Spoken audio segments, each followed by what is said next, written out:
우리의 인생 길목길목마다 하나님이 예비해 두신 사람들이 있어서 그를 만나게 하시고 그리고 함께하게 하시는 것을 보게 됩니다.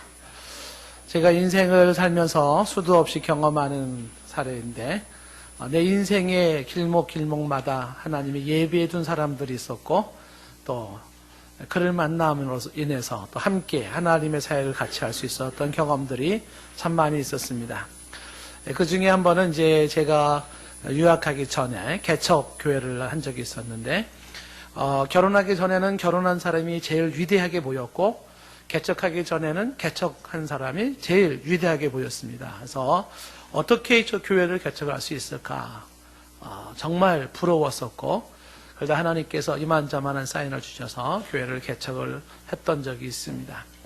교회 개척을 하면서 제 나름대로 저는 분명히 개척교회 하자마자 대부흥을 이룰 거라고 그렇게 확신을 했습니다. 그래서 책을 써놓고 개척에 관한 그리고 교회 성장에 관한 책을 보고 공부하면서 뭐 안 되겠나 이렇게 하고 열심히 이제 시도를 했습니다.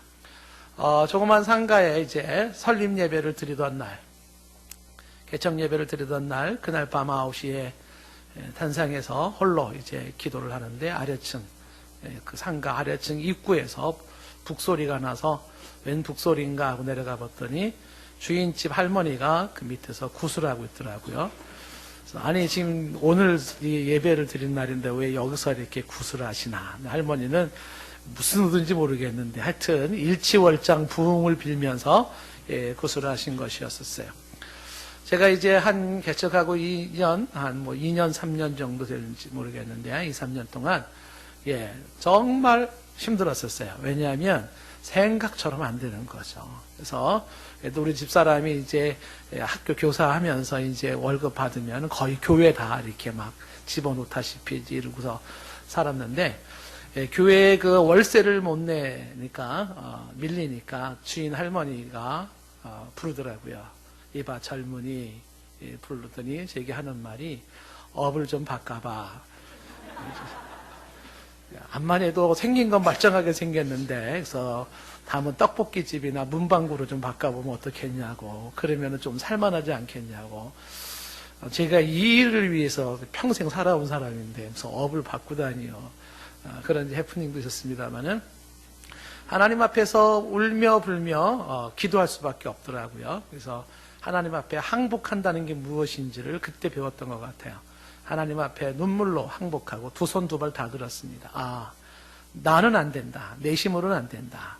그렇게 항복하는 그것을 기점으로 해서 하나님이 예비해 두었던 사람들을 만나기 시작하더라고요. 하나님께서 여기저기서 사람들이 일꾼들이 교회에 오기 시작하는데 진작 좀 붙여주시지 고생하게 하시고 왜 이때 붙여주시나 할 만큼 사람들을 붙여주시는 거예요. 일꾼들을 붙여주시는데 하나님이 예비된 사람들이 있긴 있었구나라는 걸 확인할 수 있었습니다. 그 중에 한 사람이 누구냐면 이제 박집사라고 하는 사람이 있었어요. 근데 이분은 이렇게 매일 아침마다 정한수 떼어놓고 비는 사람입니다. 자동차 이제 공장을 하시는 분인데 정한수 떼어놓고 매일 아침마다 비는 현대에 있는 그런 사람이 있더라고요. 근데 그 집 아들이 초등학교 다니는 아들이 놀고 있어서 애들이 전도가 돼서 교회를 왔습니다.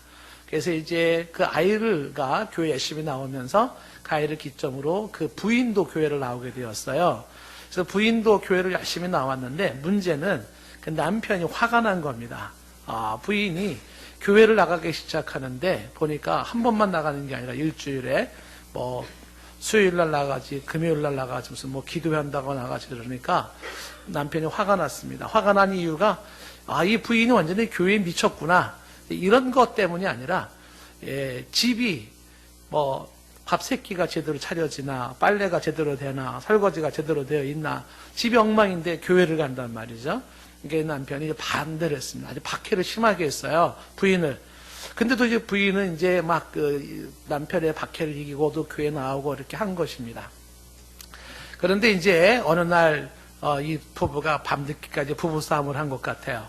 그리고 한 2시인가 3시쯤 됐는데 이제 이렇게 교회가 이렇게 있으면 이렇게 이쪽은 사택이고 문 하나 열면 사택이고 문 하나 열면 이제 교회고 있었었는데 2시인가 3시쯤 됐는데 막 문을 두드리는 소리가 나더라고요. 그래서 한밤중에 일어났습니다. 아주 얼마나 피곤했겠습니까? 부부가 온 거예요. 와서 이제 이 사람이 이제 남편이 따지러 온 겁니다. 목사한테. 자, 얘기 좀 해보라 이거죠. 예? 이 부인이, 한 가정의 부인이 집에 지금 남편이 집에 퇴근하고 돌아오면 밥을 차려줘. 뭐, 빨래를 제대로 해. 막 밀려놨지. 뭐, 설거지 안 되고 싸놨지. 이러고 허구한 날 교회 가는 게 이게 정상이냐 말이지. 근데 이 교회 못 가게 내가 하는 게 내가 옳은 게 아니냐. 이제 막 얘기를 하면서 따지는 거예요. 그때 제가 이제 그분한테, 그 남자분한테 얘기를 했습니다. 그렇죠? 부인이 주일날 오고 저녁에 오고 수요예배를 나와서 그만인 줄 알라고. 만약에 그나마 그렇게 교회 안 왔으면 지금 집은 더 엉망이고 당신은 굶어 죽었을지도 모른다고. 이렇게 얘기를 했습니다. 예. 만약에 이 부인이 교회에 안 나오면 그러면 이제는 집에서 착실하게 막 청소 다 하고 빨래 다 해놓고 설거지 다 해놓고 밥 새끼 꼬박꼬박 잘 차려줄 것 같으냐고. 예? 만약에 교회 안 나오면은 아마 빨래는 한 달 동안 밀릴 테고 설거지는 한 달 동안 밀릴 테고 아마 그럴 거라고. 이런 식으로 이제 얘기를 했습니다. 한참 얘기를 듣더니 또 제 얘기가 수긍이 됐었던 모양이죠. 그러니까는 듣고 보면 또 그 말도 맞는 것 같기도 하고, 이제 이렇게 여기서 어쨌든 분노가 가라앉혀지고 이제 그분이 돌아갔습니다. 그리고 그 남자가 교회를 나온 거예요. 교회를 나왔는데 교회 나오는 그 순간부터 이분이 얼마나 성실하게 말씀을 사모하고 그리고 또한 은혜를 받는지 꼭 두 손을 모으고 기도를 하고 그리고 또한 성경 공부를 하고 또 믿음이 쑥쑥쑥쑥 자라기 시작하는데 그분이 교회 살림을 다 책임지더라고요. 교회에 승합차가 필요하다 그러니까 그분이 본인의 승합차를 새 차를 하나 뽑아가지고 교회 헌물을 하셨어요. 혼자서. 그 차가 그것도 1,000만 원 이상 넘어가는 돈인데, 그리고서 이제 교회 이름 탁 써가지고 교회 하지, 교회에 팩스 복사하기 없다 그러니까 그것도 또 해서 놓지. 아주 그 일을 너무너무 열심히 잘하셔서, 야, 하나님께서 또 이렇게 준비시키신 사람과 함께 하나님의 일을 하게 하는구나 하는 걸 경험을 했습니다. 한 예에 불과하지만 하나님 앞에서 나아가는 그 길이 막막하고 그리고 또한 참 외롭다. 어떻게 하지? 이런 생각이 들 때가 많이 있습니다만은 한 가지 분명한 사실은 그럴 때마다 하나님이 내 인생의 여정 길목마다 예비된 사람이 있다는 사실이에요. 하나님이 함께하고 동행할 수 있는 예비된 사람을 준비시켜 놓았더라. 자, 이것이 제가 만약에 이 이외에도 더 얘기한다면 아마 개인적인 간증이 한두 끝도 없을 것입니다만은 오늘 이야기가 바로 사도 바울이 예비된 사람을 만납니다. 그 예비된 사람이 루디아라고 하는 여자인데 이 루디아를 만난 것은 사도 바울의 인생에 그리고 세계 역사에 하나님 나라에 아주 중요한 하나의 획을 긋는 사건이에요. 자, 어떤 일이 벌어졌는지 오늘 성경을 통해서 하나님이 예비된 사람, 자, 그 스토리를 한번 좀 보도록 하겠습니다. 자, 16장 오늘 본문의 11절에 보면은 거기에 드로아에서 배를 타고 사마드리게를 직행하면서 이튿날 네아폴리로 갔습니다. 여러분 나중에 집에 들어가셔서 성경 지도를 한번 좀 찾아보시면 좋겠고요. 12절에 보면 거기서 빌립보에 이르렀어요. 빌립보라는 것이 마게도냐 지방의 첫 성입니다. 마게도냐 지방의 첫 성이 빌립보에 이르렀어요. 당시에 그때는 로마의 식민지였었고 그 성에서 수의를 유하게 되었답니다. 자, 그랬는데 13절 말씀에 보니까 안식일에 이 우리가라고 하는 것은 바울 일행입니다. 누가 더 들어가죠? 우리가 기도할 것이 있을까요? 기도처를 찾고 있었습니다. 그래서 강가에 나갔는데 거기 앉아 모여있는 여자들을 보고 말을 했다라고 말을 합니다. 자, 강가에 앉아있는 여자들, 왜 강가에 여자들이 앉아있을까요? 우리 한국적 정서를 가지고 얘기한다면 아마 빨래하러 나온 아낙네들일 것이다. 이렇게 생각하기가 쉽습니다. 근데 빨래하러 나온 아낙네들이 아니고요. 보통 강가에 이 바울 일행이 그쪽으로 기도처를 찾기 위해서 그곳에 간 것은 이유가 있습니다. 뭐냐 하면 디아스포라라고 흩어진 유대인들은 다 흩어지면 있는 곳에서 그들은 회당을 만들고 거기서 이제 야훼 하나님 앞에 예배를 드리죠. 회당이 없을 때 유대인들의 관습 중에 하나가 뭐냐면 강가에 모여서 기도하는 습성이 있었어요. 여러분들 이제 시편 137편이나 에스라서 8장 15절 말씀 이런 데 보면 나오지만은 강가에 앉아서 바벨론 강가에 앉아서 조국을 생각하면서 그들이 기도하던 습관이 있었거든요. 그러니까 지금 이 강가에는 흩어져 있는 해외에 나가 있는 유대인들이 거기 있을 거라고 생각을 하고 바울이 그쪽에 간 겁니다. 가서 보니까 여자들이 있었어요. 남자는 없고 여자들이 모여있는데 그 여자들에게 13절 끝에 보니까 바울 일행이 뭐랬냐면 말하는데 라고 되어 있습니다. 여기서 말한다라는 건 그냥 단순하게 토킹하는 말하는 게 아니라 스피킹하는 거예요. 선포하는 겁니다. 다시 말하면 전도하는 거죠. 그 여인들에게 바울이 주 예수 그리스도의 복음을 전파하고 있는 것입니다. 그렇게 말을 할 때 그 여인들 무리 속에 누가 있었냐면 바로 루디아라고 하는 여자가 있었습니다. 바로 이게 중요한 이제 인물이 되는데 14절 말씀을 보시면 이 루디아가 어떤 사람인지에 대한 정보를 우리가 한번 정리를 좀 해볼 필요가 있습니다. 먼저 이 루디아는 두아드라시에 있던 여인이에요. 두아드라시라는 것은 빌립보 강가에서 좀 떨어져 있는 국도에 있는 한 시라고 일컬어지는데 그 떨어진 곳에 있는 루디아라고 하는 이 사람을 하나님께서 정한 시간에 정한 때에 루디아로 하여금 이 바로 빌립보 강가에 오게 한 거죠. 물론 루디아는 몰랐습니다. 하나님의 어떤 뜻이 있는지 몰랐죠. 그래서 이렇게 하나님에 의하여서 지금 강가에 왔고 그리고 이제 그곳에 바울이 오고 둘이는 만나게 되는 일이 벌어지는 것입니다. 이 두아디라시에 있는 이 여인 바로 이 루디아는 직업이 뭐냐면 자색 옷감 장사라고 되어 있습니다. 자색 옷감을 갖다가 파는 여인이에요. 이 자색 옷감을 판다라는 것은 당시의 직업이 변변치 못한 그런 직업입니다. 초라한 직업이고 가난한 여인임을 말하고 있는 것이에요. 부자가 아닙니다. 그런 여인의 자색 옷감을 팔고 있는 그러한 조그만 장사하는 여인이었는데 그런데 이 여인이 하나님을 섬기고 있었다라고 말합니다.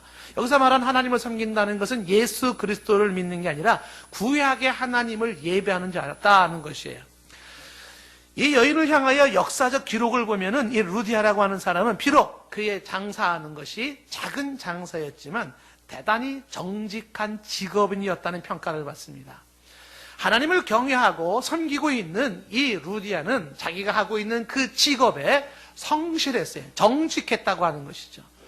이것은 우리가 한번 눈여겨봐야 될 중요한 모습입니다.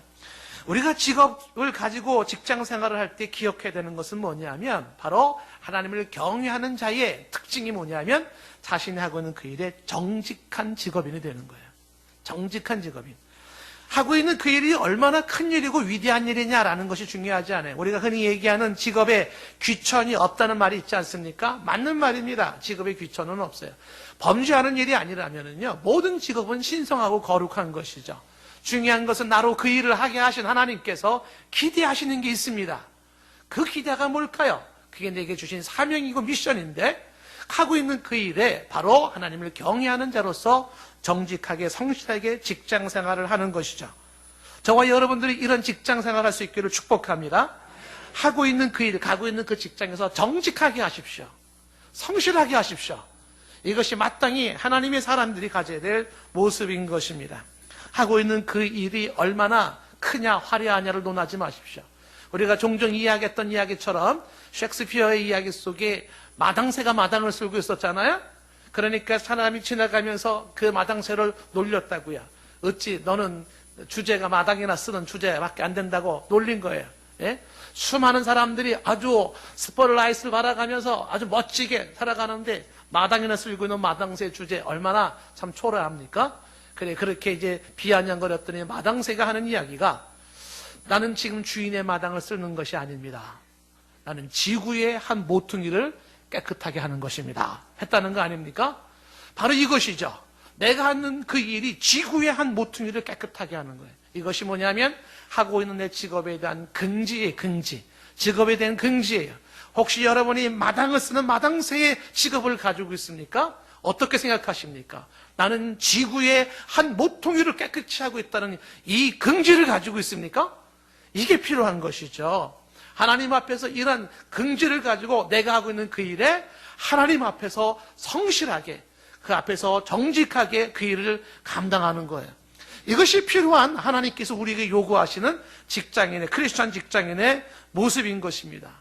원하기는 여러분들이 하고 있는 일이 무슨 일이든지 간에 그 일은 하나님의 나라를 세워나가고 하나님을 이 땅에 통치하시는데 거룩하고 소중하게 쓰여가는 작은 한 마리 나비의 날개짓이 될 수 있기를 바라요. 비록 내가 하는 이 작은 나비의 날개의 모습은 아무것도 아닌 것 같지만, 그러나 이 작은 나비의 하나의 날개짓이 2마리, 3마리 날개를 모으게 되고, 그런 나비들이 모여서 기후를 변화시키면서 태평양의 폭풍을 일으키는 거예요. 한 마리의, 저 남미의 밀림 속에 한 마리의 나비의 날개짓이 거대한 폭풍을 일으키는 것이거든요. 저와 여러분들이 작은 일 하나 하더라도 그 일로 하나님의 어마어마한 일을 할 수 있다는 긍지를 가지고, 직업의 긍지를 가지고 하고 있는 그 일에 하나님을 경외하는 마음으로 내가 하고 있는 직장 이 일도 하나님의 일이에요. 그것도 신성한 일이고 거룩한 일이에요. 그런 마음가짐으로 조심스럽게 부럽고 떨림으로 성실하게 일을 감당할 수 있기를 바라요. 루디아가 그런 사람이었었어요. 그래서 이 루디아가 칭찬받는 것은 뭐냐면 바로 자색 옷감 장사를 하면서 하나님을 섬기는 바로 이 모습이죠. 그게 뭐냐면 직업과 신앙의 조화를 이루고 있었던 모습을 보는 것이. 종종 사람들은 자기의 직업을 운운하며 직장생활을 운운하면서 신앙생활을 소홀히 하는 사람이 있어요. 핑계거리가 될 수 없습니다. 직장생활을 한다는 이유로 하나님 앞에 신앙생활 소홀히 하는 것 이유 될 수 없습니다. 둘 다를 잘 해야 되는 것입니다. 직장에 성실하고 능률적으로 직장에 생활을 하면서도 동시에 신앙생활도 잘 할 수 있어야 되고 그래야만 합니다. 직장생활을 나의 선교지라고 말할 수 있어야 돼요. 하나님께서 나로 하여금 선교지에 보내셨어요. 직장이에요. 거기에서 복음적 삶을 살아야 돼요. 직장에서 복음을 가진 자의 삶을 살아가야 돼요. 그것이 루디아에게는 정직한 삶의 모습으로, 성실한 삶의 모습으로 나왔어요. 바로 그 삶이 선교적 사명을 감당하는 것이죠. 이게 왜 필요할까요? 그렇죠. 어둠에 젖어가기 쉬운 우리의 사회 직장에 빛을 발하는 것이죠. 부패하고 썩어져가는 그곳에 하나의 소금으로 그 부패를 막아나가는 것이죠. 이것이 우리를 향한 하나님의 비전이요 꿈이요 내게 주신 사명인 것이죠. 아주 작은 빛이라도 빛을 발해주셔야 되고, 아주 하나의 소금일지라도 맛을 내셔야 돼요. 복음적 삶을 사셔야 돼요. 어디에서? 내가 삶을 사는 직장 안에서. 그래서 그곳에 한 줄기 빛이 비춰지고 한 줄기의 그 작은 맛을 내는 부패를 막는 소금이 되어지고 작은 나비 하나의 날개짓이 될 필요가 있다고 하는 것입니다. 바로 그 자리에서 하나님께서 어마어마한 일을 해나가시는, 역사와 우주와 지구의 큰 일을 해나가시는 바로 그 한 몫을 하는 것이죠. 내가 하나의 나사를 박는 일을 한다 그러면 나사 하나를 최선을 다해서 주를 섬기듯이 나사를 돌려야 돼요. 주께 예배하듯이 나사를 돌려야 돼요. 보이지 않는 것. 기계 저 속에 보이지 않는 나사 그까지 하나 받고 안 받고 소비자가 모를 수도 있어요. 그러나 그게 아니에요. 하나님을 섬기는 마음으로 최선을 다해 마지막 나사 하나까지 확실하게 박을 수 있는 자세, 바로 이것이 우리가 가져야 될 자세. 직업과 신앙의 조화를 가지고 있는 것이 바로 이 루디아예요. 하나님이 예비된 사람이 어떤 모습으로 등장되는지 보십시오. 이 루디아가 지금 하나님 앞에서 그가 그런 작은 직장을 가지고 있었지만, 그러나 동시에 하나님을 섬기는 신앙인의 모습을 가졌던 이 루디아, 하나님이 예비된 사람이 어떤 사람들인지 계속해서 보시면 이 루디아가 복음을 듣게 되는 것입니다.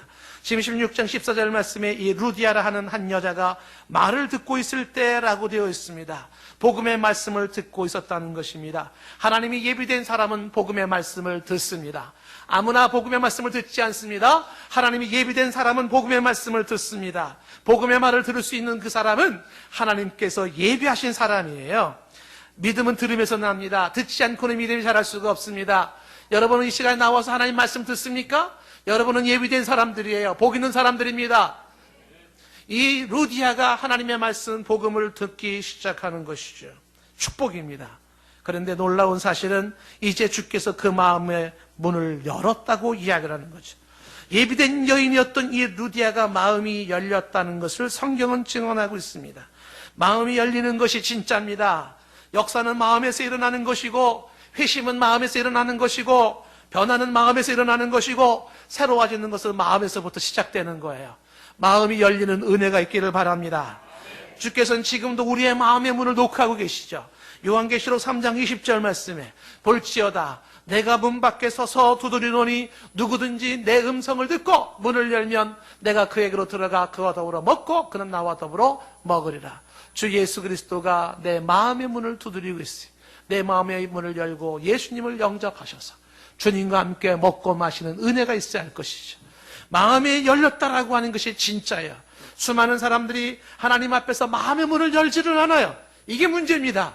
마음의 문을 열릴 때 거기에 진정한 역사가 일어나는 것이죠. 그런데 이 마음이 그냥 열리지가 않습니다. 오늘 다시 말씀해 보시면 16장 14절에 보면 주께서 그 마음을 열게 하셨다라고 말씀하고 있어요. 주께서 그 마음을 열어주셔야 돼요. 마음의 문을 여시는 것은 주님이 하시는 일인 것입니다. 주께서 마음의 문을 열어주셔야 주님이 하셔야 한다는 것입니다. 그런 의미에서 내 마음의 문이 열리고 주 예수 그리스도를 내가 영접할 수 있고 내가 믿음을 갖게 되고 구원을 받게 되는 것은 하나님의 은혜인 줄로 믿습니다. 하나님이 주시는 선물인 것이에요. 바울은 이걸 알고 있었습니다. 그래서 그는 단지 선포하는 거예요. 그냥 말하는 겁니다. 내가 말을 했기 때문에 어떤 열매가 나타날 것이다. 내가 뭔가를 하는 게 아니에요. 나는 다만 주 예수 그리스도의 복음, 팩트, 사실을 이야기하는 거예요. 사실을 증언하는 거예요. 결과는 하나님께서 하시는 것입니다. 나는 심었고 아볼로는 물을 주었고 하나님께서 자라게 하셨다는 것이 바울의 가치관 아닙니까? 그저 심는 거예요. 그냥 선포하는 겁니다. 저는 지금도 그 마음 가지고 여러분에게 설교해요. 여러분들이 이 말씀이 누구나가 얼마나 많은 사람들이 공감할지 저는 몰라요. 제가 할 수 있는 건 없어요. 저는 있는 사실 그대로를 여러분에게 소개할 뿐입니다. 그러나 이 가운데 하나님이 예비된 사람은 하나님께서 그 마음의 문을 여시고 그 말씀을 받게 하시고 주 예수로 영접하게 하시고 믿음이 자라게 하시고 하나님이 역사의 열매를 맺게 한다는 겁니다. 다만 그 사람이 복 있는 사람이고 하나님이 예비된 사람일 뿐인 것이죠. 주님의 역사가 누구에게 임했다고요? 루디아에게 임한 거예요. 하나님이 루디아를 통해서 일하기 시작하는 거죠. 루디아가 마음의 문을 열고 그리고 영접을 하는 것입니다. 여기서 끝나지 않냐고 하나님이 예비된 사람 루디아는 그 복음을 듣고 자신의 삶을 온전히 주께 드립니다. 그것이 오늘 15절에 나온 말씀이에요. 내 삶을 주께 드리는 루디아의 모습은 이렇게 묘사되어 있습니다. 15절 말씀에 그와 그 집이 다 세례를 받고 이렇게 시작되고 있죠. 세례를 받았다는 게 뭡니까? 믿음을 가졌다는 것이고 신앙 고백을 제대로 했다는 것이고 구원받았다는 증표이며 진정한 크리스찬이 되었다는 증표입니다. 세례를 받았는데 자기만 받은 것이 아니야. 자기 집 식구들 다 믿게 했고 그리고 세례를 받게 했습니다. 진실로 하나님의 사람이 된 것이죠. 거기서 끝나지 아니하고 이 루디아는 바울 일행에게 청하면서 말을 합니다. 만일 나를 주를 믿는 자로 믿거든 알거든 내 집에 들어와 유하라고 강권하는 모습이 나와 있습니다. 내 집에 들어와 유하라는 것이 이 여인의 요구입니다. 마음의 주님을 받아들인 이 여인은 가정의 사역자들을 받아들이기를 원했어요. 내 마음의 주님을 모시고 우리 가정의 주의 종 사역자들을 모시기를 원했어요. 이것을 강권했다라고 하는 것은 바울 일행이 원치 않았다는 거예요. 바울은 루디아의 집에 가는 걸 원하지 않았어요. 그렇게 원치 않았어요. 그런데 여인이 강권하는 거예요. 강권해. 우리 집에 오십시오. 보아하니 당신이 기도처를 찾고 있는데 우리 집에서 기도하십시다. 우리 집에서 예배드립시다. 우리 집에서 하나님의 이 주 예수의 복음이 확산되는 전초 기준을 삼읍시다. 강권하면서 바울의 일행들을 불러들이는 것이죠. 이 여인이 이렇게 주 사도들을 받아들이기를 원했던 것은 여인이 진실로 은혜를 알고 있었기 때문에 그래요. 내게 주신 은혜가 무엇인지를 아는 자, 진실로 그 자들이 나타나는 것이 이 감사의 표현이 나오는 거죠. 진정 은혜를 아는 자들이 그 은혜에 감사하여 내가 이제는 어떻게 그 은혜를 갚을까? 이것이 그들의 관심사인 것입니다. 더군다나 이미 받은 바 은혜가 너무 커서 감사함으로 우리의 집을 오픈하지만 그러나 거기서 끝나지 않냐고 이렇게 사도를 불러들임으로 말미암아 더 큰 은혜를 받고 싶었던 것이 바로 예비된 사람 루디아의 모습이에요. 더 큰 은혜를 사모했어요. 이제 이들이 와서 사도들이 우리 집에서 손을 들고 기도해 주기를 원했어요. 이들이 와서 우리 곳에 기도하고 하나님의 영이 충만하게 임하고 하나님이 더욱더 역사하시는 그런 가정이 되기를 원했습니다. 그래서 강권하는 거예요. 우리 집에 오라고. 그뿐만이 아니라 이 여인은 이 사도들과 함께 더 많은 공부를 하고 싶었던 것으로 이해할 수가 있습니다. 더 배우고 싶었죠. 사도들의 이야기를 더 듣고 싶었죠. 더 묻고 싶은 것도 많았겠죠. 알고 싶은 것도 많았겠죠. 바로 그것이 이 바울 일행을 집으로 초청을 하는 것입니다. 영적인 거룩한 욕심은 많을수록 좋습니다. 하나님을 사모하는 그 마음이 많으면 많을수록 좋습니다. 주께로 가까이 가려는 그 마음이 크면 클수록 좋습니다. 내가 주를 알기를 원합니다. 더 알기를 원합니다. 내가 주님을 원합니다. 더 원합니다. 내가 주님을 사모합니다. 더 사모합니다. 그것이 우리 가운데 간절한 영적인 목마름이 될 수 있기를 원합니다. 더 듣고 싶지 않고 더 배우고 싶지 않습니까? 분명히 말하건대 당신의 영은 지금 병들어 있거나 지금 죽어가고 있습니다. 그런데 더 말씀 듣고 싶습니까? 더 기도하고 싶습니까? 더 찬송하고 싶습니까? 분명히 말하는데 당신의 영은 살아있는 것이죠. 말씀이 들려질 때 눈이 감깁니까? 잠이 옵니까? 아, 설교 빨리 끝냈으면 좋겠다고 생각합니까? 분명히 이 말씀 드리겠습니다. 안 됐습니다. 제가 혀를 차겠습니다. 안 됐습니다. 당신의 영은 죽고 있고 죽어가고 있는 거예요. 분명합니다. 그런데 하나님의 말씀을 듣고 싶어지나요? 찬송하고 싶어지나요? 기도하고 싶어지나요? 주님을 더 원하나요? 주님을 더 사모합니까? 그 앞에 가기를 원합니까? 영이 살아있습니다. 당신의 영혼은 살아있는 거예요. 축하드립니다. 병든 사람일수록 먹을 거를 거부하고 먹기를 원치 않아요. 건강한 사람일수록 맛있게 먹고 잘 먹고 더욱 건강해지는 것이죠. 이 루디아가 사도들을 청했던 것은 바로 그의 영이 건강하게 살아있다는 증거입니다. 저는 우리 성도들이 이와 같은 심령이기를 원합니다. 우리의 평생에 주님을 사모하는 마음이 더 깊어지기를 원합니다. 더 많이 예배드리고 싶고 더 많이 기도하고 싶고 더 많이 말씀을 듣고 싶고 더 많이 찬송하고 싶어지는 이것이 우리의 것이기를 원해요. 간절히 원합니다. 하나님이 예비된 사람이 정말 따로 있어요. 이런 사람이 있다는 것이죠. 놀라운 사실은 이렇게 해서 루디아 그 집은 빌립보 교회가 탄생되는 거예요. 이렇게 해서 루디아 집에 빌립보 교회가 세워지고 이 빌립보 교회는 유럽 최초의 교회가 되는 거예요.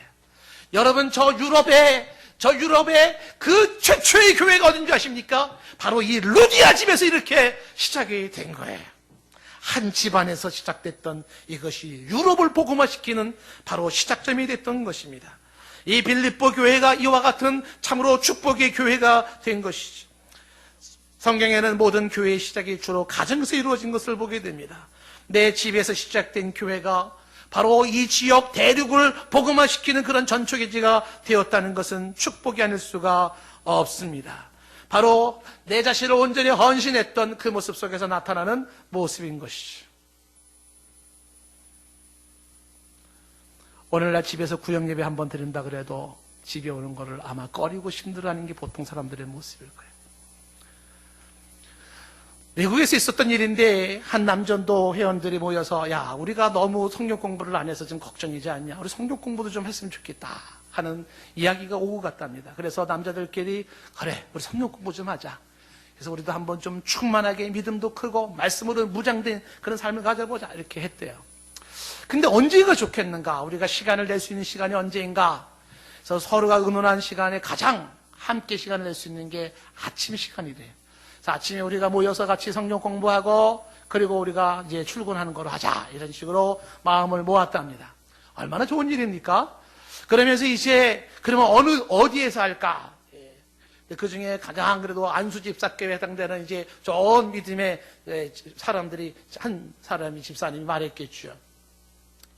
정할 데가 없으면 우리 집에서 하자 이렇게 얘기를 한 거. 우리 집에서 하자. 목사님한테 얘기를 했습니다. 우리가 성경 공부하기를 원합니다. 목사님 좀 지도해 주십시오. 목사님이 얼마나 감사했겠어요. 아침 시간에 그렇게 시간이 안 돼서 아침에 하게 되는데 우리 여기 이제 모 집사님 집에서 우리가 성경 공부를 하려고 합니다. 그래서 잘했다고 그 사모하는 모습이 귀하다고 칭찬해 주었습니다. 그리고 그 다음 날 그 다음날에 바로 이 모 집사님이 전화를 쫙 돌린 거예요. 안 되겠네. 우리 집은 안 되겠네. 이은직슨 그것을 부인한테 얘기를 했더니 부인이 눈을 가지며 눈을 뜨고 째려보기 시작하면서 미쳤어? 미쳤어. 아니 아침에 우리 집에 온다고? 어쩌라는 얘기야. 그 아침에 지금 막 얼굴은 부시시하고 그런 사람들이 오면 또 먹을 거 내놔야 되고 가고 나면 청소해야 되고 막 소파가 지저분해지고 어쩌라는 얘기야. 어쩌라는 얘기야. 그러면서 반대를 해서 못하겠다는 것입니다. 그래서 취소가 됐다는 거예요. 목사님이 그 집에 신방을 갔습니다. 믿음이 좋다는 그래도 그 집안인데 가가지고 그 부인한테 목사님이 한마디 했습니다. 영혼이 크고 영혼이 하나님 말씀으로 무장되는 것보다도 아침에 그 소파가 중요하고 먹을 거 차리는 게 중요한 당신 같은 사람은 하나님이 쓰지 않습니다. 분명한 사실이지만 그런 사람은 하나님이 쓰지 않습니다라고 딱 잘라 얘기를 했다는 거예요. 당신은 중요한 게 뭐예요? 당신에게 중요한 것은 집에 어지럽혀지는 거, 먹을 거 내놓는 거, 이게 중요하죠. 영혼이 하나님의 말씀으로 믿음이 커가고 성장하고 하나님의 사람으로 빚어져가는 그것이 중요하지 않지요. 당신 같은 사람을 하나님은 쓰지 않는다고 딱 잘라 얘기했다는 것이. 우리의 삶이 그렇지 않습니까? 그러지 않아요? 제가 개척할 때 하나님이 숨겨놓았던 또 한 사람의 일꾼이 있습니다. 참 감사한 일꾼이 있었어요. 그 사람이 누구냐면 대우의 간부급으로 근무했던 분이에요. 잘 살았어요. 목동 아파트에서 아파트 잘 사시는 분이었어요. 교회 성도들이 어른들이 이제 성경 공부를 하기로 했는데 예배 후에 성경 공부할 만한 장소가 여의치가 않았습니다. 조그만 교회에 애들, 청소년들, 청년들 막 시간 가져야 되지 그 어른들 성경 공부할 만한 장소가 없었어요. 성경 공부를 하고 싶은데 어디서 하면 좋을까 그러니까 이제 그분이 그 대우에 다니시는 그 부인이 우리 집에서 하자고 딱 얘기를 한 거예요. 그래서 그 집 아파트에 가가지고서 성경 공부를 했습니다. 그 다음 주에는 또 어디서 할까? 또 할 만한 데가 없어요. 그러니까 그분이 그럼 다음 주도 우리 집에서 합시다. 두 번째도 그 집에 가서 했습니다. 세 번째는 또 어디서 할까? 또 그분이 우리 집에서 합시다. 또 그러는 거예요. 그래서 그 집에서 20주 동안을 그 집을 계속 들어다니면서 성경 공부를 했습니다. 그런데 그 집을 매주 20주 계속 오픈하면서 사람들, 성도들을 모아서 성경 공부할 수 있는 장소를 제공한 것도 감사한데 성경 공부하는 사람들이 가면은 그날에 얼마나 지극정성으로 저녁상을 준비해 놓는지 몰라요. 저는 그때 샤브샤브라는 걸 처음 보았어요. 아, 이게 그런 거냐고. 얼마나 지극정성으로 식사를 준비하는지 몰라요. 그러면서 그 말씀을 통하면서 그분의 고백이 있어요. 하나님 말씀을 공부하면서 내가 얼마나 한심한 인생을 살았는지 알게 되었다고. 내 인생이 너무 한심스러웠다는 걸 알게 되었다고. 그런 고백을 하고 가족의 은혜를 받는 모습을 보았어요. 여러분 구역 예배 드릴 때 오늘 누구네 집에서 할까요? 지난 집에서 우리 집에서 했는데 지난달도 우리 집에서 했는데 그래서 구역 예배 집에서 못 드리고 그러면 교회에서 합시다. 그리고 예배 끝날 때 저 구석에서 찬송 몇 개 부르고 해치우는 구역 예배 드리지 않습니까? 그렇게 하면 안 되는 거죠. 하나님이 예배된 사람 루디아를 보십시오. 루디아가 강청하여서 이 바울 일행을 집으로 모셔드리는 모습 보세요. 하나님을 사모하는 자의 모습이 바로 그와 같은 모습인 것이죠. 이 하나님이 예비된 루디아가 왜 이렇게 특별히 주목하냐면 바로 이렇게 시작된 교회가 유럽 최초의 교회라는 데 의의가 있지만 사도 바울이 죽을 때까지 변함없이 사도 바울의 선교를 후원했던 교회가 바로 이 빌립보 교회, 루디아 집을 생각해서 생겨났던 빌립보 교회입니다. 많은 사람들이 교회가 후원하다가 도중에 포기하고 말아요. 그런데 끝까지 변함없이 바울의 선교를 후원하고 동참했던 것이 바로 이 빌립보 교회입니다. 빌립보서 1장 5절 말씀에 바울은 이 빌립보 교회를 향하여 감옥에서 이렇게 편지를 씁니다. 너희가 첫날부터 이제까지 복음을 위한 일에 참여하고 있기 때문이라. 첫날부터 지금까지 복음을 위해 참여하는 것이 빌립보 교회였었어요.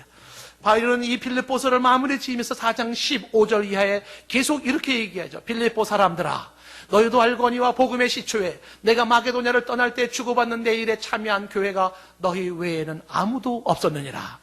그렇죠. 사도 바울의 사역을 끝까지 후원했던 것은 이 빌립보 교회에는 없었다고 고백을 하는 것입니다. 그러면서 16절에 데살로니카에 있을 때도 너희가 한 번, 두 번 너희가 쓸 것을 보냈다고. 두 번이라는 건 두 번만이 아니라 반복해서 보냈다는 것을 말하는 거죠.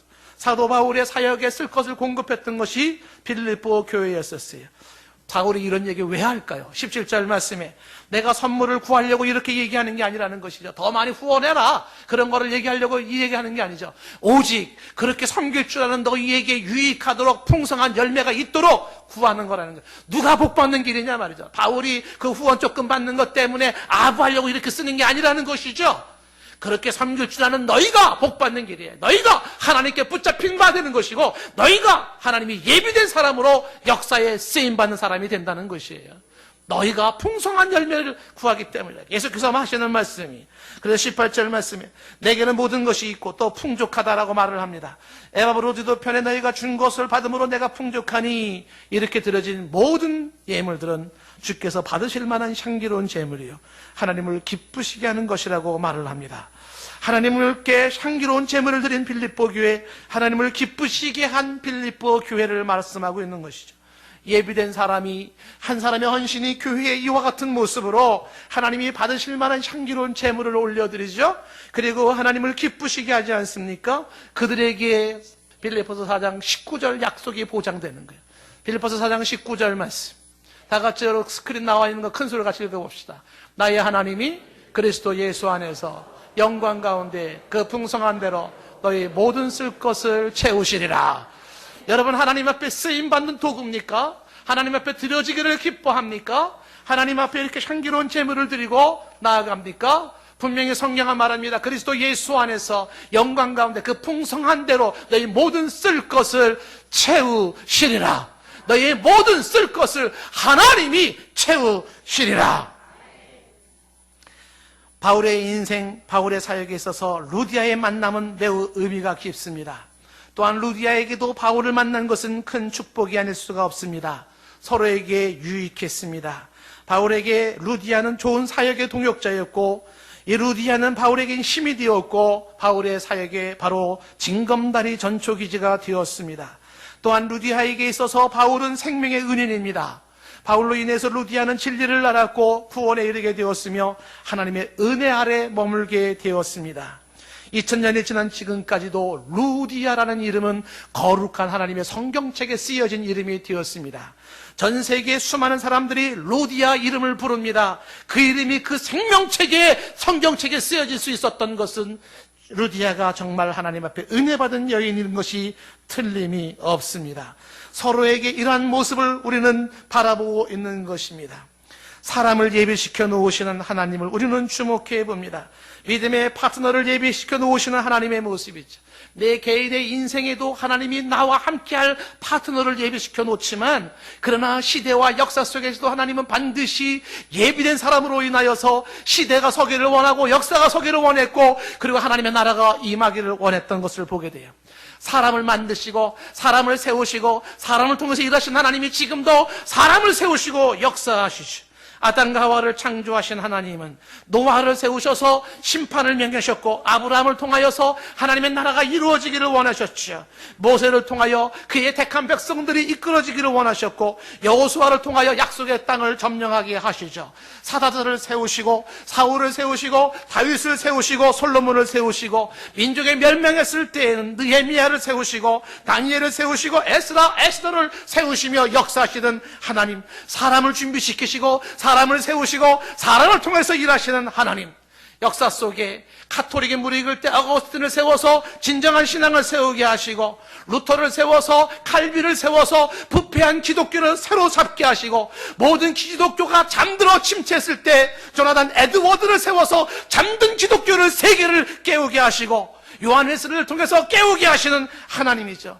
모두가 세계의 선교에 잠자고 있을 때 윌리엄 캐리를 통하여서 인도를 중심으로 개신교 선교의 문을 열게 하시고, 아프리카가 어둠 속에 잡혀있던 그때의 식민지 시간 속에서 데이빗 리빙스톤을 통하여 아프리카를 열어가기 시작했었죠. 허슨 테일을 통하여서, 펜셀러 원더우드를 통하여서 잠자고 있는 대한민국 이 아침의 나라를 깨우게 하셨죠. 사람을 세우시고 사람을 준비하시고 사람을 통해서 일하시는 하나님이시죠. 엘리야가 믿음을 지키고 하나님이 일을 하다가 이 세상에 혼자 자기가 남았다고 외로워했을 때 로뎀 나무 아래서 죽기를 원했잖아요. 나만 혼자 남았다고, 나는 혼자라고. 그때 하나님이 말씀하지 않습니까? 엘리야에게, 엘리야야, 너는 혼자가 아니다. 너와 같이 바알에게 무릎 꿇지 않는 사람이 아직도 7천이 있다고 얘기를 하죠. 이 마지막 때에 아침 이슬같이 흰옷 입은 자들이 있다는 사실, 대한민국에 하나님의 역사를 이룰 사람 7천이 있다는 사실, 전 세계 곳곳에 하나님이 예비된 사람이 있어요. 제2의 21세기 루디아 같은 사람이 있다는 사실을 저는 신뢰합니다. 하나님이 예비된 사람이 있어요. 그렇게 주의 말씀을 사모하고 마음의 문을 열고, 그리고 주 예수 그리스도를 나의 주로 영접하여 세례받고 온 집안을 주께 열고, 그리고 내 삶을 주 앞에 드린 자가 있다는 사실이에요. 세상이 어둡습니까? 기독교가 욕을 먹는다고 말을 합니까? 침체합니까? 분명한 사실은 지금도 울면서 이 조국을 위하여, 이 민족과 세계를 위하여 울며 하나님의 뜻을 이루길 원하는 사람이, 예비된 사람이 있다는 사실이죠. 이 역사 속에 예비된 그 사람 뿐만 아니라 저와 여러분의 인생 속에도 하나님이 사람을 예비해 놓으시고, 때가 되면 그 시간 그 장소에서 예비된 그 사람을 만나게 하시고 함께 하시는 하나님의 섭리가 있음을 신뢰하시기 바랍니다. 모세에게는 여호수아를 예비해 놓으셨고, 여호수아에게는 갈렙을 예비해 놓으셨어요.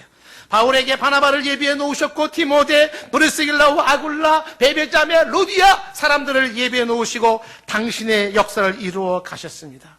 고아와 같이 내버려 두지 않겠다고 주님이 약속하신 대로 홀로 두지 않는 하나님은 내 인생길에 나와 함께 할 사람을 예비해 두시고 있었다는 사실이죠. 험한 세상 홀로 가지 않게 하시고, 믿음의 동역자와 함께 인생의 굽이굽이 골목 돌 때마다 거기에 기다리고 함께 할 수 있는 사람을 두시는 것이 하나님의 일하심입니다. 어디선가 나와 함께 할 예비된 하나님의 사람이 있음을 신뢰하시고 기뻐하시며 감사하십시오. 더불어 내 자신, 여러분 자신이 누군가를 위하여 예비된 사람이 되어 주십시오. 하나님은 바로 여러분들이 그 누군가를 위하여 예비된 사람일 수 있고, 이 시대와 역사를 위해 예비된 사람일 수 있다는 사실입니다. 살면서 우리 곁에 수많은 사람이 스쳐가죠. 얼마나 많은 사람들을 우리는 만나고 왔다 갔다 합니까? 그런데 루디아처럼, 그리고 바울처럼 신실한 믿음의 동역자, 신실한 하나님의 사람, 이런 사람들을 만나는 것이 복이에요. 저와 여러분에게 이와 같은 신실한 믿음의 사람을 예비해 놓으시고 만나게 하신 하나님을 찬양하시기 바랍니다. 그리고 여러분 자신이, 우리들 자신이 신실한 하나님의 믿음의 사람으로 그 누군가의 동역자, 파트너가 되어 주시기를 바랍니다. 사람을 세우시고 사람을 만나게 하시고 그 사람과 함께하게 하신 하나님의 기가 막힌 섭리가 지금도 우리 가운데 이루어지고 있습니다. 믿음의 사람을 만나는 복, 그리고 믿음의 사람으로 설 수 있는 복, 이 마지막에 저와 여러분이 희망이고 이 마지막 역사의 산소 같은 사람일 수 있기를 축복합니다. 내 일생 여정 끝내어 강 건너 언덕 이를 때 하늘문을 향해 말하리. 예수 인도하셨네. 마지막에 우리 고백할 수 있는 것은 하나입니다. 예수님, 당신이 인도하셨습니다.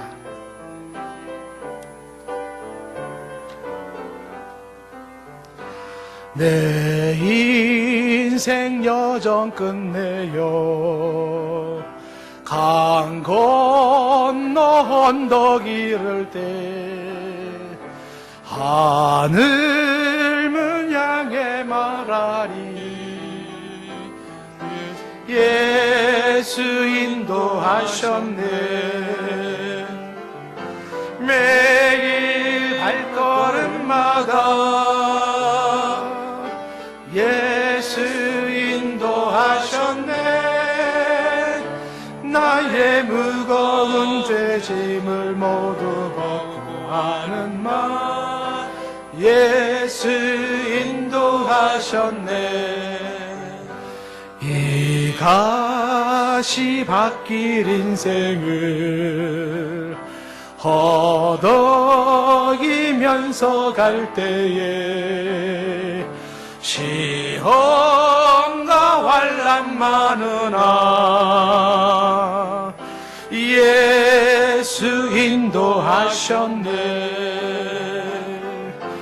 매일 발걸음마다 예수 인도하셨네. 나의 무거운 죄짐을 모두 벗고 하는 말 예수 인도하셨네. 내 밟은 발걸음마다 주 예수 보살피시사 승리에게가 부르며 주를 찬송하리라. 매일 발걸음마다 예수 인도하셨네. 나의 무거운 죄짐을 모두 벗고 하는 말 예수 인도하셨네.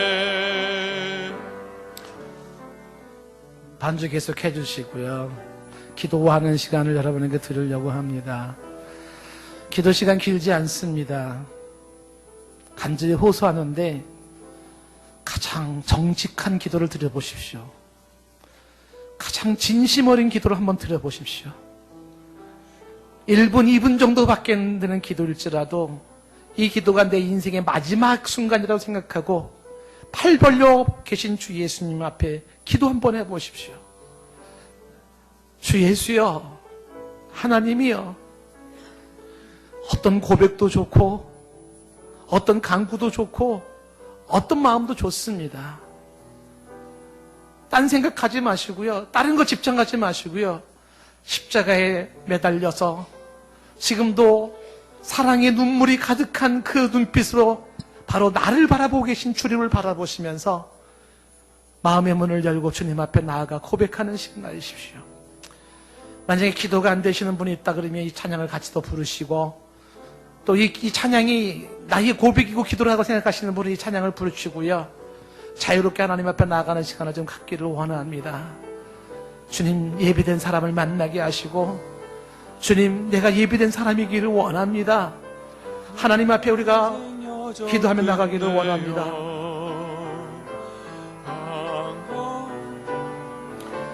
내 인생 여정 끝내요. 내 인생 여정 끝내요. 강 건너 언덕 이를 때 하늘문 향해 말하리. 예수 인도하셨네. 매일 발걸음마다 예수 인도하셨네. 나의 무거운 죄짐을 모두 벗고 하는 말 예수 인도하셨네. 이 가시 바뀔 인생을 허덕이면서 갈 때에 시험과 환난 많으나 예수 인도하셨네. 매일 발걸음마다 예수 인도하셨네.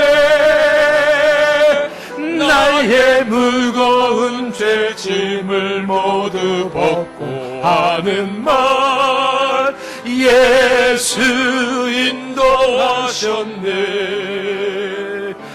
내 밟은 발걸음마다 주 예수 보살피시사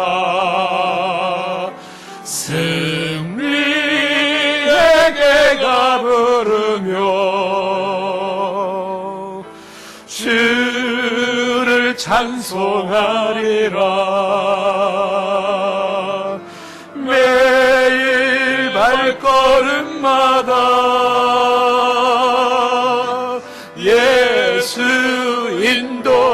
인도하셨네. 나의 무거운 죄짐을 모두 벗고 하는 말, 예수 인도하셨네. 눈을 감고 다 같이 내 인생 여정 끝내요. 내 인생 여정 끝내요. 1절만 합니다. 강 건너 언덕 이를 때 강 건너 언덕 이를 때 하늘문 향해 말하리. 하늘문 향해 말하리. 예수 인도하셨네. 예수 인도하셨네. 매일 발걸음마다 매일 발걸음마다 예수 인도하셨네. 예수 인도하셨네. 나의 무거운 죄짐을 모두 나의 벗고 무거운 죄짐을 모두 벗고 하는 말, 예수님 인도하셨습니다. 예수 인도하셨네. 하나님, 이 가시밭길 인생을 허덕이며 갑니다. 시험도 많고 환난도 많습니다. 비틀거리고 탄식하며 그렇게 힘겨워할 때가 한두 번이 아닙니다. 그게 광야길이고 그게 인생길인 걸 압니다. 이 시간 하나님을 향하여 손을 높이 두오니 주여 내민 그 손 잡아 주시옵소서. 주님 선하게 인도하셔서 아버지의 인도를 받는 심령들 되기를 원합니다. 우리의 생각 뜻대로 나아가는 인생이 아니라 주께서 인도하시는 인생이 되어져 푸른 초장과 쉴만한 물가로 인도되는 은혜가 있게 하여 주시옵소서. 외롭고 홀로 걸어가는 그 길 같지만 하나님이 예비하신 믿음의 사람이 있을진데 만나게 하옵시고 함께 동역하고 함께 위로하며 함께 힘이 되어 저 본향을 향하여 주의 나라를 이루어 나아가는 아름다운 인생들 되게 하여 주시옵소서. 그런 사람 만나게 하시고 또한 내 자신이 그런 사람 되어서 시대의 빛이 되게 하시고 이 마지막 때에 새벽 이슬 같은 주의 젊은 청년 같은 자가 되게 하시고 바알에게 무릎을 꿇지 않는 마지막 실천에 남은 사람 되게 하옵시고 누군가에게 진정한 복음의 사역을 함께하며 격려하며 힘을 실어주는 바울같이 루디아 같은 사람이 되게 하여 주시옵소서. 그 은혜를 우리에게 허락하시되 특히 동산교회 성도들에게 이 은혜를 허락하여 주시옵소서. 이 은혜의 반열 속에 한 명도 빠지지 않기를 원합니다.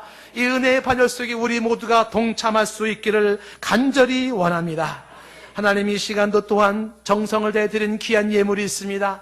11주 예물을 드리고 하나님 앞에 기도 제목을 닫고 감사 예물을 드리고 선교헌금과 또한 하나님 구제 헌금과 장학 헌금과 다양한 목적을 가지고 하나님 앞에 드려지는 예물이 있사오니 이 예물을 하나님께서 받으시고 빌립보교의 예물을 받으시며 이는 향기로운 예물이며 주께서 받으실 만한 것이라고 말했던 것처럼 드려진 예물에게도 동일한 그 음성을 들려주시옵소서.